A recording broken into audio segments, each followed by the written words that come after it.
Hello guys, আজকে কিন্তু আমরা চলে গিয়েছিলাম ফরিদপুর শিশু পার্কে। সো ফরিদপুর শিশু পার্কে গিয়ে আজকে আমরা কি করলাম, চলো পুরো ভিডিওটা দেখা যাক।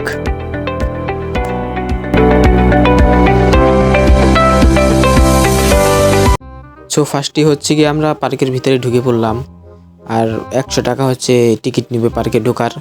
পার্কে ঢুকে আমরা একটু এদিক সেদিক ঘুরতেছিলাম, আর এদিকে এসে দেখি যে এই যে আমাদের সামনেই হচ্ছে গিয়ে বড় দাঁতালা একটা পশু। ফার্স্ট আমি দূর থেকে পশুটা দেখে মনে করছিলাম যে ওটা জিন্দা আছে, পরে দেখি না, এটা ফর্ম দিয়ে বানানো।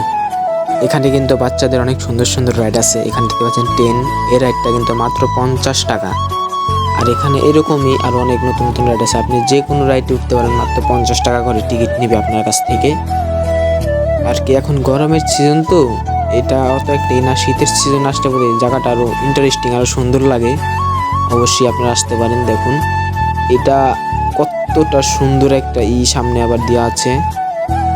এখানে কিন্তু হরিণ, বানর এরকম অনেক কিছু এখানে থাকে, সব কিছু আছে এদিকে, হয়তো একটু কম কম। সো আপনারা এখানে আসতে পদে সব কিছুই দেখতে পারবেন। আর এই যে একটা বানর হচ্ছে গিয়ে ছাদে উঠে গেছিলো, ওটা নামতে পারতেছে না। আর এদিকে হচ্ছে গিয়ে হরিণ থাকে, দেখতে পাচ্ছেন। আমি জীবনের ফার্স্ট সামনে থেকে হরিণ দেখলাম। এতদিন শুধু মোবাইল ফোনে দেখেছি, আজকে সামনাসামনি হরিণ দেখলাম।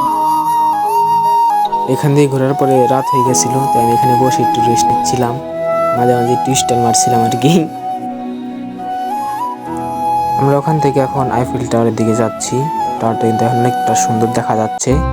আর আমি এখানে এসে কিন্তু এই প্রাণীটা লেজ ধরে একটু চারাঙ্কি করতেছিলাম আর কি। আর এরপর আমরা এখানে এসে কয়েকটা ভিডিওর ক্লিক নেই, 2-3টা ভিডিও বানাবো সেই কারণে। আর কিছুক্ষণ বাদেই কিন্তু এখানে তুষার বৃষ্টি হবে। সো এখন কিন্তু অলরেডি রাত 8:30 বেজে গেছে। আমরা কিন্তু এই মুহূর্তটার জন্য অপেক্ষা করতেছিলাম এতক্ষণ। অবশ্যই তুষার বৃষ্টি চালু করে দিয়েছে আমরা কিন্তু এখানে উপভোগ করতেছি। তো আপনারা একটু উপভোগ করুন।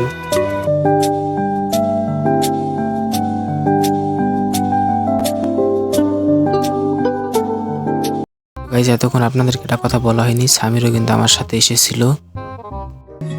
এই শিশু পার্কের মতো এত সুন্দর একটি জায়গা কিন্তু ফরিদপুর শহরে আর কোথাও নেই।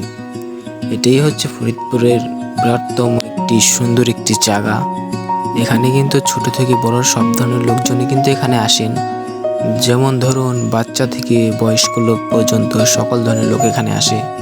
কারণ এখানে কিন্তু রোজ কোনো না কোনো অনুষ্ঠান কিন্তু এখানে হয়, যেই অনুষ্ঠানগুলো দেখার জন্য অনেক দূর দূরান্ত থেকে আমাদের এই ফরিদপুর শিশু পার্কে অনেক ধরনের লোক ঘোরার জন্য আসেন।